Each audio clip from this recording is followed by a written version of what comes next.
Welcome to another Hearthstone experiment, kind of. This deck has been lingering around for a long time. Day 1 of the expansion, as a matter of fact, we had our reigning Draft Bowl champion, Lolenko, come in our Discord server. He just rolled in there like, man, Tempo Priest, my dudes. And we were like, okay, we'll look at it. And now we finally are looking at it and see how it does. So this is the list we are playing. Note, Elucia is not in it, on account of I don't have her.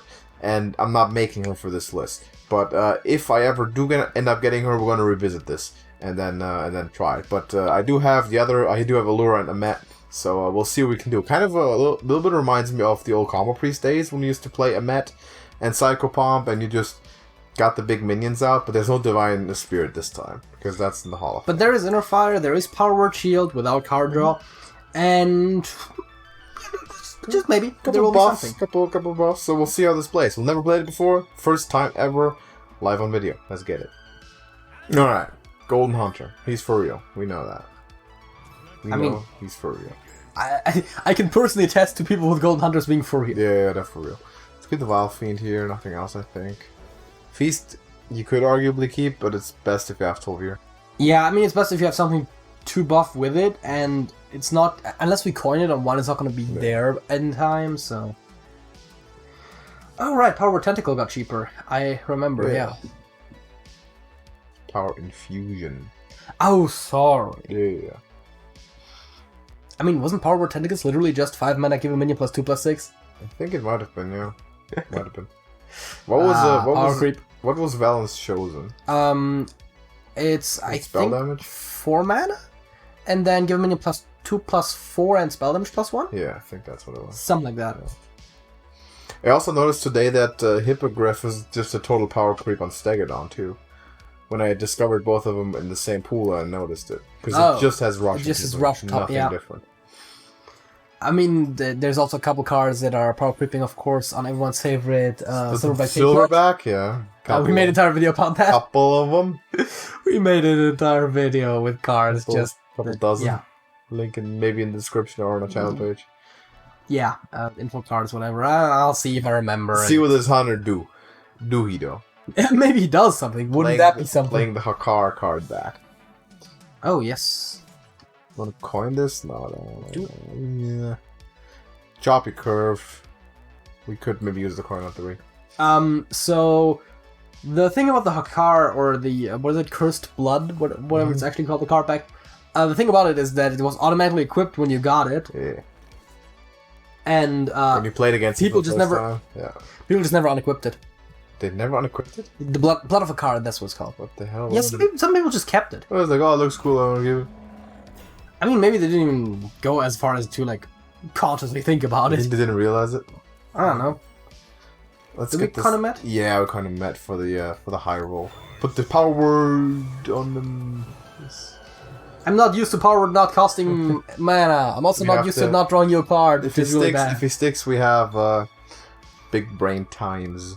But wait, the Vile Fiend is not summoned though, right? So it doesn't actually get the buff. I'm not even sure of it. Because I know that if you play Imprisoned Sumgil with your Tidecaller, doesn't matter. It triggers once on. But also when it hatches. But only for the 2 that come out, not for the main one.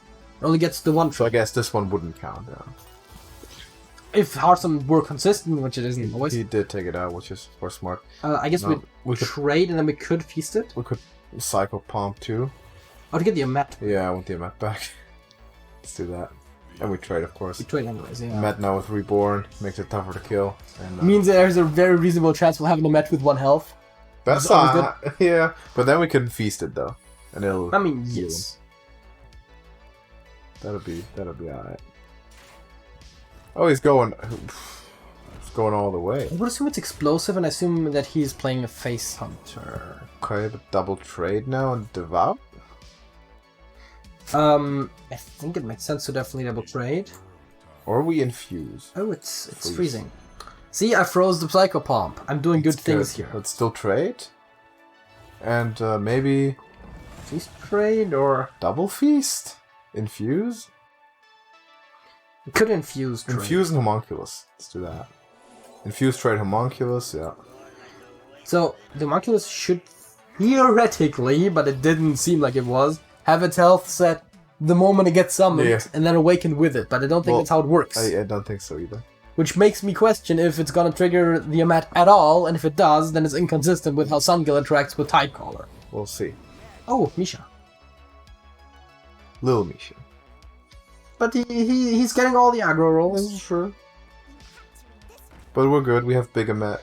He might be playing the Virtual Face Center that I played a couple of days ago, where you actually run Freezing Trap and the other one, Pressure Plate.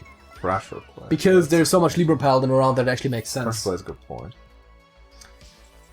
Oh! Big time, let's buff him up twice and just...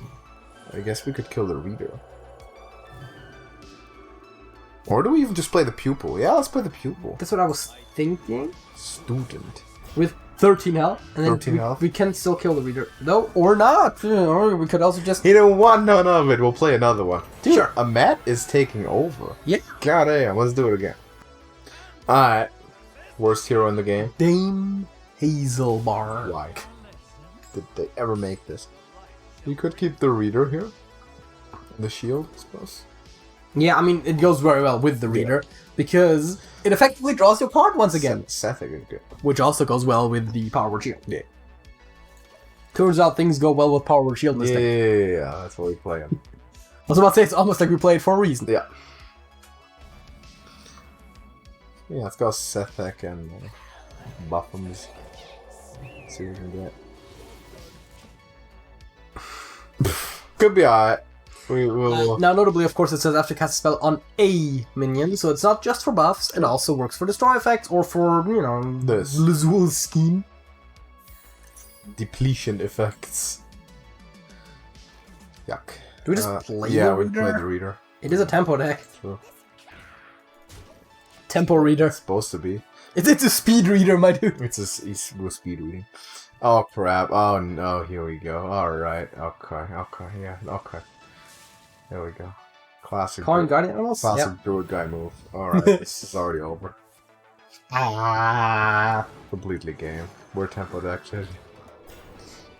I mean, yeah. This is bull. That's bull, guy. The biggest problem right now is that we can't actually play the Pupil. That's it, we just lost, yeah. Wait, what is the exact condition for each spell you've cast on friendly characters? That's what I thought. If we could have schemed into Pupil, that would have still been decent.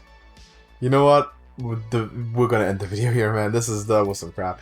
We got good fortunes in the second game and obviously the first one, but third one, nothing to do there on the spot, pretty much. But that's the way it goes. Sometimes whenever you play against Druid. So thank you for watching the video. Drop a like on it, and if we get Illucia, we'll go back to it. The deck can pop off against anything fair, like anything in Hearthstone that makes sense. This seems to be good against. Yes, because that Hunter had notes like we got Amet and then bigger Amet, and it was just over. The game was done. So looks pretty good. We'll see how this develops, but doesn't have the win rates on ladder that you would expect from a top deck. Well, I think this deck, I don't know particular which is exact doing one okay. copied, but I think it's still at 57% or something. It's doing okay. Of course, you have to consider that individual decks within an archetype, the best ones are always going to be significantly above the archetype win rate. Yeah. The archetype win rate is below 50%, but I think 57% is a winner that you sometimes also see on like 54% archetypes. Like, that's just the best deck is... It's doing alright. It's doing alright, but yeah, that's how it is. So thank you for watching the video. Drop a like if you did enjoy it. Join our Discord server, link in the description. Tomorrow I'll be back with something a little bit different. I'm not going to tell you what it is, but it's going to be a bit of a throwback without the Thursday, if you will. But check back tomorrow to find out what it's going to be. Thank you for watching, and JJ. That's it. That's it.